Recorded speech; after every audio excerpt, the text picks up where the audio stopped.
इंद्र श्रेष्ठाणि द्रविणानि धेहि चेतिं दक्षस्य सुभगत्वमस्मि कोशं रयिणाम् अरिष्टे तनोना स्वात्मानं वाचः सुदनीत्वमहनाम्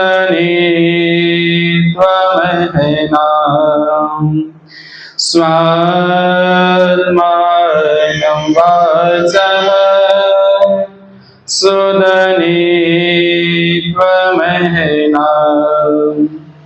ॐ पावकानः सरस्वती वाजेर्वाजिनीवती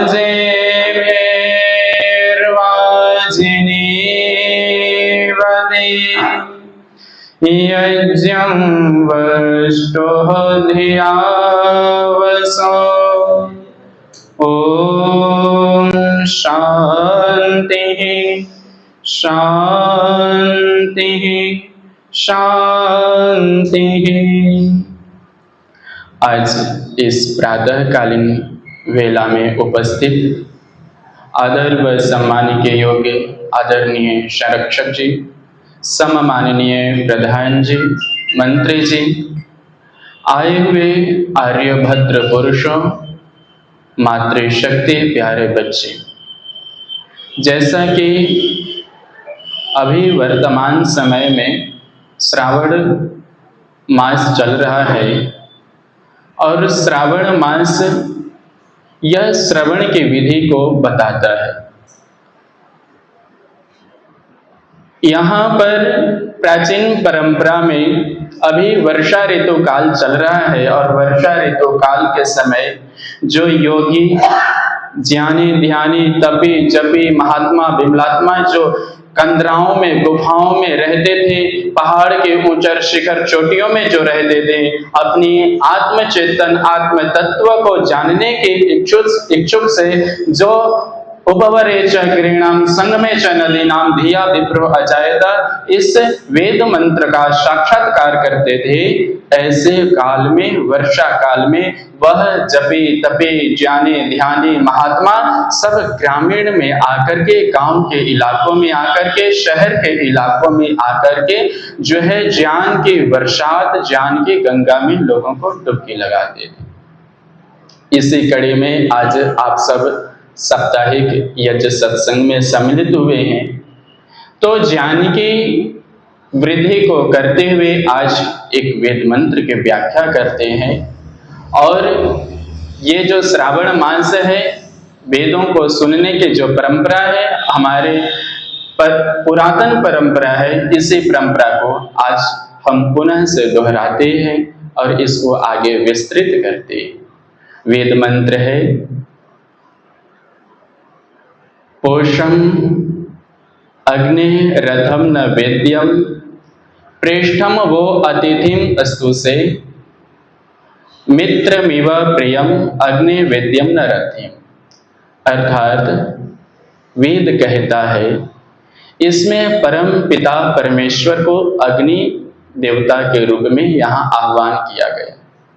जैसे अग्नि जो है, अग्नि प्रज्वलित होने के बाद समस्त तमस को दूर करके जो दीप्ति है, जो प्रकाश है, उसको बिखेरने का कार्य करती है, वैसे ही परम पिता परमेश्वर जिसके चित्त पर अंकित हो जाते हैं, जो भी व्यक्ति अपने पुरुषार्थ से, मेहनत से, परिश्रम से अपनी जो है वेद कहता है अंधः तमः परिवेशन्ति, अर्थात अपने अंदर के जो मलिनताओं को जो रगड़ देता है, मशल देता है, अगमर्षण कर देता है, उसके चित्त पर वह परम पिता परमेश्वर आकर के वह विराजमान हो जाते हैं। जब ईश्वर की जो वो आत्म ज्ञान और ईश्वर की पवित्र ज्ञान का जब वहां से प्रकाश होता है, तब वह उस परम पिता परमेश्वर को इसलिए अग्नि स्वरूप कहा गया है, क्योंकि सृष्टि के आदि में 4 ऋषियों को अंतःकरण में जो वेदों का श्रुति का जो ज्ञान देने वाले थे वह परम पिता परमेश्वर ही थे, इसलिए उस ईश्वर को अग्नि स्वरूप कहा गया है। प्रेष्ठम वो अति प्रिय है, अति प्रिय से भी प्रिय है। अतिथिम अस्तु से अर्थात वह संसार में सर्वव्यापक है, वह अतिथि की तरह सर्वत्र व्यापक है। और ऐसे ईश्वर को क्या संदेश दे रहा है वेद? स्तु से अर्थात स्तुति कर। और क्यों हम ईश्वर की स्तुति क्यों करें, प्रश्न ये भी उठता है। तब ईश्वर के लिए वेद मंत्र कहता है अग्ने रथम न विद्यम, अर्थात न रथम, जैसे आप सब अपने घरों से कुछ न कुछ व्हीकल का प्रयोग करके आर्य समाज तक आए हैं ना, कोई 2 व्हीलर से, कोई 4 व्हीलर से, कोई अन्य प्रकार के साधनों से यहाँ तक पहुंचे। तो आपको पहुंचाने वाले जो व्हीकल है, साधन है, उस पर आप आरूढ़ होकर के यहाँ तक पहुंचे हैं। वैसे ही परम पिता परमेश्वर को रथी कहा गया है इस वेद मंत्र में, अर्थात वह ईश्वर पूरे संसार के समस्त प्राणियों को, समस्त जीवों को, वनस्पतियों को, औषधियों को, पंच महाभूत को, पंच तत्व को, समस्त को चलायमान रखने वाला जो है वह परम पिता परमेश्वर है। उसको वेद्यम अर्थात जानो, वेद मंत्र कह रहा है वेद्यम जानो, और जानने के बाद स्तुति करो। हम कई बार ईश्वर को मानते हैं पर जानते नहीं। कई लोग ऐसे होते हैं जो केवल जानते हैं, मानते नहीं। लेकिन वेद कहता है विद्या सा या विमुक्त है, अर्थात जो ऐसे विद्या है, जो उस विद्या को जान गया, उस जो है दुखों से मुक्त हो जाता है, संसार से मुक्त हो जाता है, मुक्ति को चला जाता है। अर्थात कहने का मतलब ये है जो ईश्वर को जान लेता है उसको और कुछ जानना बाकी नहीं रहता, और कुछ जानना बाकी नहीं रहता। समस्त महर्षि दयानंद सरस्वती ने ईश्वर को जाना, और ईश्वर को जानने के बाद लोक लोकांतर, देश देशांतर, लोक परलोक, दुख, ये सारे विद्याओं को जान करके, वेदों को, विद्याओं को जान करके वो अपने परम मुक्ति पद को प्राप्त कर गए। ऐसे ही हम सब भी जाने। हम मानव प्राणी बड़े अल्पज्ञ हैं, बहुत असामर्थ्य वाले हैं, बहुत ही छोटे सामर्थ्य वाले हैं। कई बार हम 2-4 शब्दों को जान जाते हैं, 2-4 वेद मंत्रों को जान जाते हैं, 2-4 साहित्यों को पढ़ लेते हैं, स्वाध्याय कर लेते हैं, 2-4 ग्रंथों का स्वाध्याय कर लेते हैं, तो हमारे मन में बुखार चढ़ जाता है कि हम तो विद्वान हो गए, हम तो विद्वान हो गए। लेकिन भर्तृहरि की वो पंक्ति मुझे याद आती है, यदा किंचित जोहम द्विपैव मदान्धः समभवम् तदा सर्वज्ञस्मेति भवदवलेप्तं मम मनः यदा किंचित बोधजनशकासादवगतं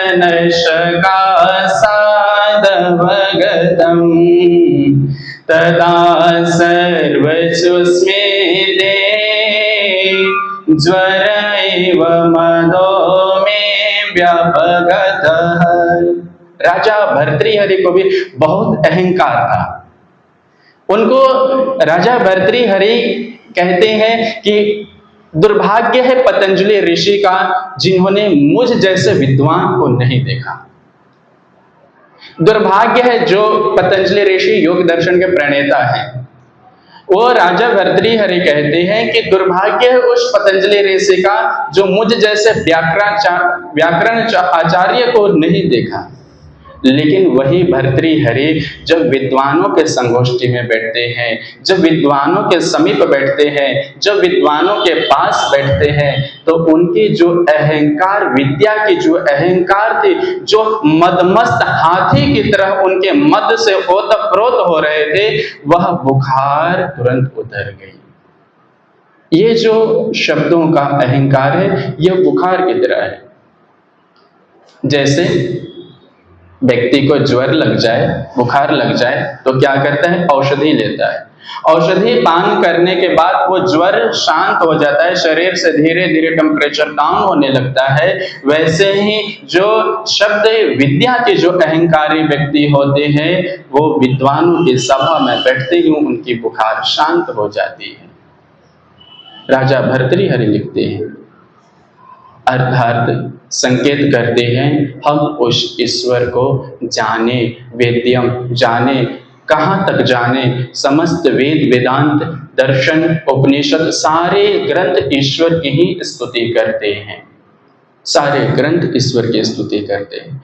और वह परम पिता परमेश्वर जो है, इस संसार के समस्त प्राणियों को चालायमान रखने वाला है। यहाँ वेद मंत्र एक और संकेत कर रहा है। कई बार ऐसे समाज में, परिवार में, आसपास के वातावरण में ऐसा देखा गया है कि छोटी छोटी व्यक्ति अगर किसी को कोई सहयोग कर दे तो बहुत अपने आप को और 10 गुना ऊपर उठा करके, विस्तार करके दिखाते। ऐसा कई बार देखा गया है कि जो हमारे कई बार ऐसे जो आज की तो भारतवर्ष में जो रील्स और मीम्स के जमाना है, तो नेता भी क्या करते हैं, 2 कंबल के साथ फोटो खिंचा लेते हैं गरीबों के साथ, बाद में वो पूरा मीम्स बनवाते हैं, रील्स बनवाते हैं, बाद में अपने कार से चले जाते हैं। तो ईश्वर ये कह रहा है कि अपने आप को कभी भी ऊपर ना माने, अपने आप को कभी भी ज्यादा अहंकार से भरा हुआ ना माने, अपने आप को कभी भी जो है परिपूर्ण ना माने, क्योंकि वेद मंत्र संकेत कर रहा है अग्नि रथम नवेद्यम, अर्थात पूरे संसार को जो घिसट करके ले चलने वाला है, पूरे संसार रूपी वाहन को जो वो चला रहा है, वह अग्नि समान परम पिता परमेश्वर है। हमें एक छोटी सी घटना याद आती है कि 2 यात्री कहीं जा रहे थे। जाते जाते एक को प्यास लग गई और प्यास लगते ही तपती दोपहर धूप में पीपल के छांव के नीचे बैठ गए। बैठने के बाद वहां आसपास कोई जल का स्रोत नहीं दिखाई दे रहा था।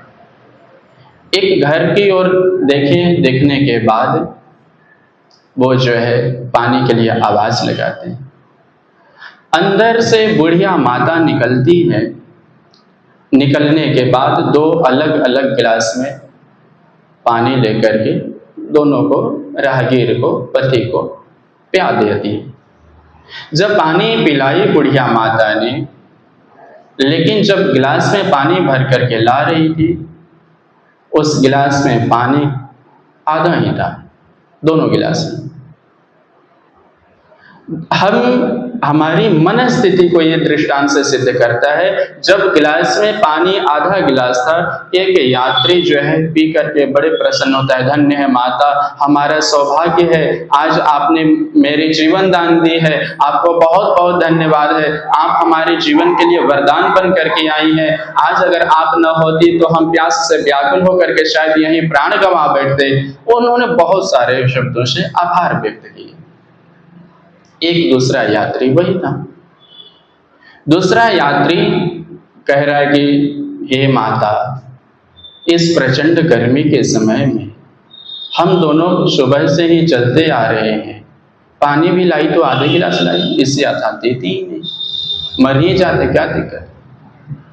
ये मनोदशा जो है, ये दृष्टांत की मनोदशा जो है, कई बार ये चीजें हमारे साथ भी घटित होती है। हम कभी भी किसी को भी अपेक्षा उपेक्षा ना करें, परंतु जो जिसने किया है, जो जैसा किया है, उसको वैसे रूप में ही उसको धन्यवाद करके हम उस ईश्वर के यहाँ वेद मंत्र संकेत कर रहा है, अर्थात वेद मतलब जानो, जान करके उस ईश्वर की स्तुति करें। और स्तुति कैसे करें?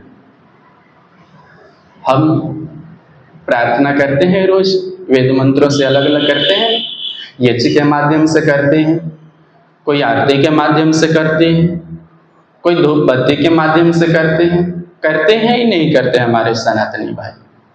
कोई मंदिर में जाकर के करते हैं। मस्जिद वालों की प्रार्थना नहीं मानना, वो प्रार्थना नहीं होता है।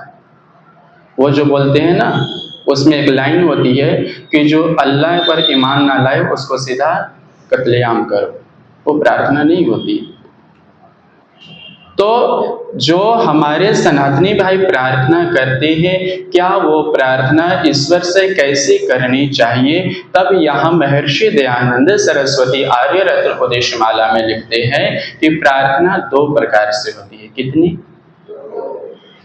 पहला, हम अपनी चीजों को जब प्रार्थना करते हैं तो प्रार्थना के माध्यम से ईश्वर से हम मांगते हैं, और वेद में बहुत सारे चीजों को मांगी गई है मांगने के रूप में, क्योंकि वह संपूर्ण सर्वशक्तिमान सर्व सामर्थ्य वाला ईश्वर है, हम उससे मांगते हैं।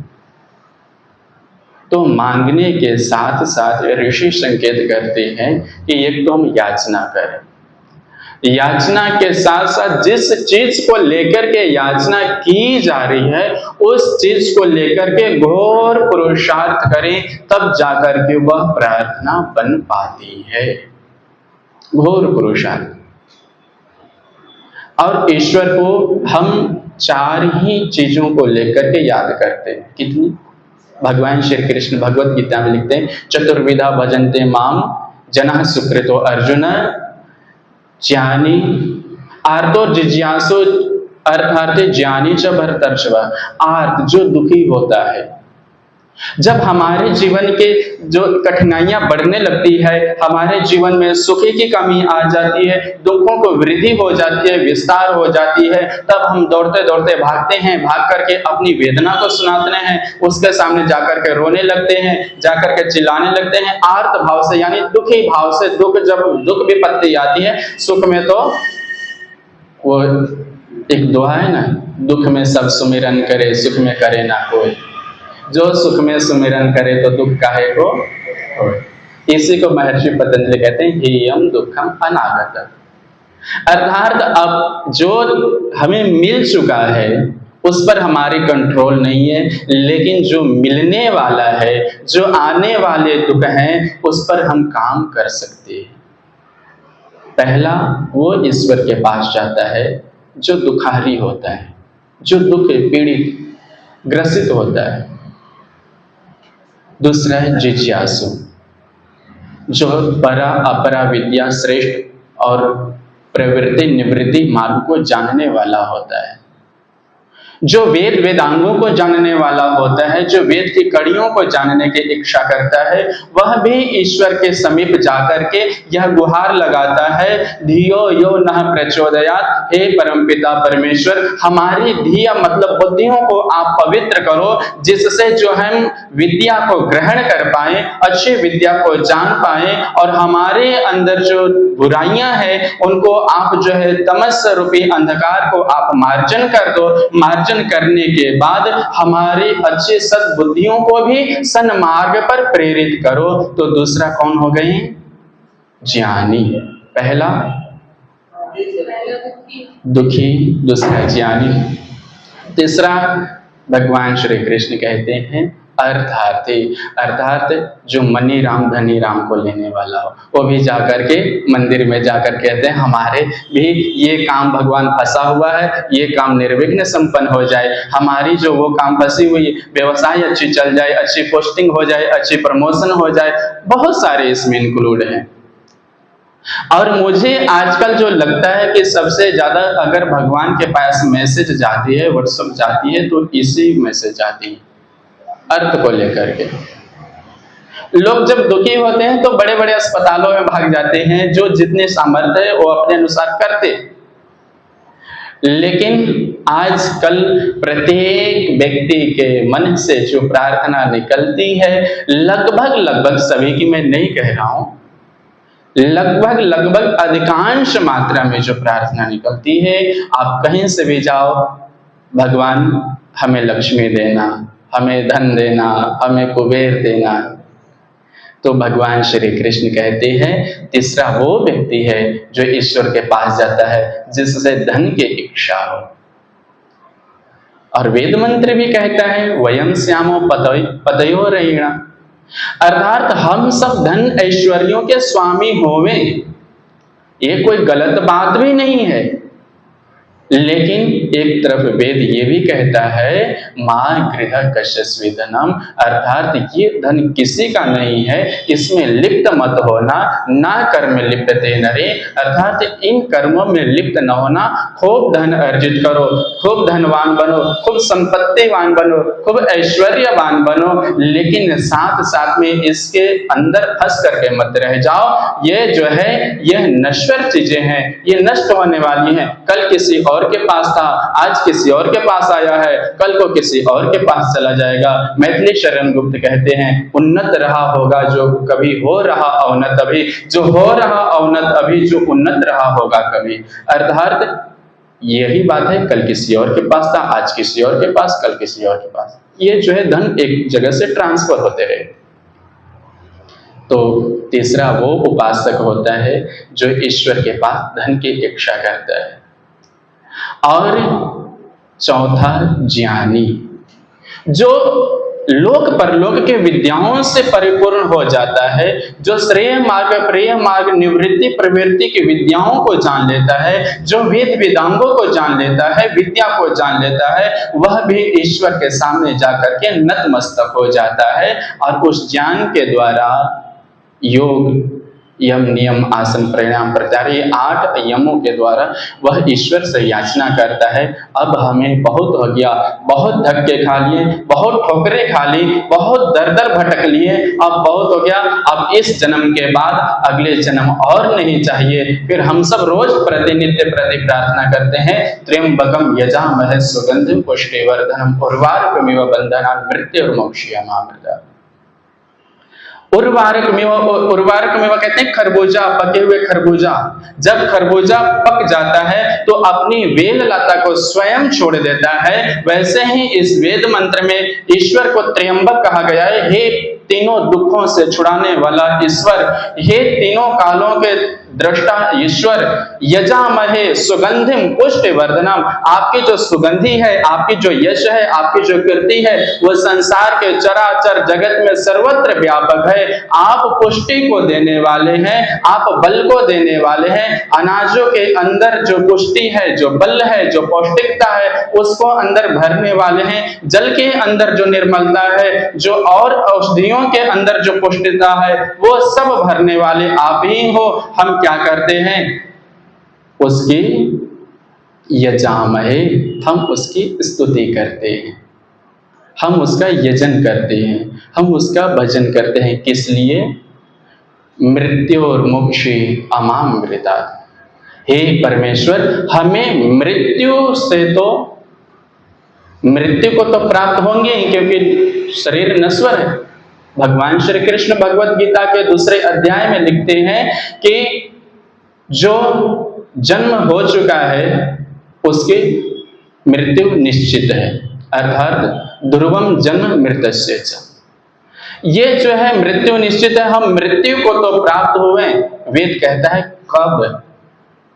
तो फिर उर्वारकमिव, जैसे खरबूजा पक जाता है। अर्थात कहने का अर्थ ये है, ये शरीर जब पक जाए, जरावस्था को प्राप्त हो जाए, वृद्धावस्था को प्राप्त हो जाए, जीवेम शरदा शतम, जो 100 वर्ष की लगभग आयु को जी ले, तब हमें यहाँ से छुड़ाना, और छुड़ाने के बाद मृत्यु से तो छुड़ाना, लेकिन माँ अमृतात्, अपनी अमृत रूपी गोदी से हमें कभी मत छुड़ाना, अपनी अमृत रूपी आनंद से हमें वंचित कभी मत करना।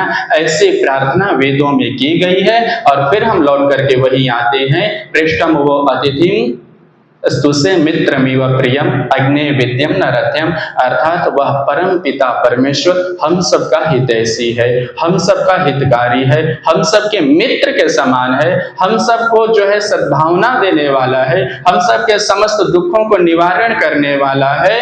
वो उसको स्तुति, हम स्तुति करें, हम उसको वेद्यम जाने। और जब ईश्वर को जान जाएंगे तो फिर और कुछ जानने योग्य नहीं रह जाएगा। जब ईश्वर को अपने मन में आधान कर लेंगे तो फिर और कुछ नहीं रस भाएगा। ये संसार, फिर संसार के तो रहेंगे लेकिन संसार को नहीं रहेंगे, ऐसी भावना आ जाएगा। कुछ संत बहुत ऊंची बात कहते हैं, जो ईश्वर की फकीरी को प्राप्त कर लेते हैं, जो अपने अंदर के फक्कड़पन को प्राप्त कर लेते हैं, उनके कुछ शब्दों की भावना है कि जो अपने चाह को मिटा देते हैं, जो अपने इच्छाओं को मिटा देते हैं, जो अपने अंदर के तृष्णाओं को मिटा देते हैं, कि चाह पैसों से आनों में आती रही, चाह आनों से रुपया बनाती रही, चाह रुपये से मोटर मंगाती रही, चाह मोटर से मकान खरीदाती रही, चाह मकान में जो है मोटर मंगाती रही, चाह मोटर से होटल तक जाती रही, चाह होटल में बोतल खुलाती रही, चाह क्या न करती कराती रही, चाह हरे से लगा जी हरा हो गया, चाह पाली जिन्होंने वो पीले हुए, चाह छोड़ी जिन्होंने वो रसीले हुए। अब एक ही चाह मुझको चाहे, जब वो चाह लिया तो फिर और क्या चाहे। तो ये अंदर से भाव उत्पन्न होता है, और ये जब भाव उत्पन्न होता है फिर वो उसके वेद मंत्र सार्थक हो जाते हैं। उर्वारकमिव बंधना, अर्थात तो वो फिर अमृत रूपी तत्व को प्राप्त हो जाता है। आप सब बहुत एकाग्रता, धैर्य और ध्यान पूर्वक सुना। आप सबको बहुत बहुत धन्यवाद, बहुत बहुत आभार। इति ओम शांति।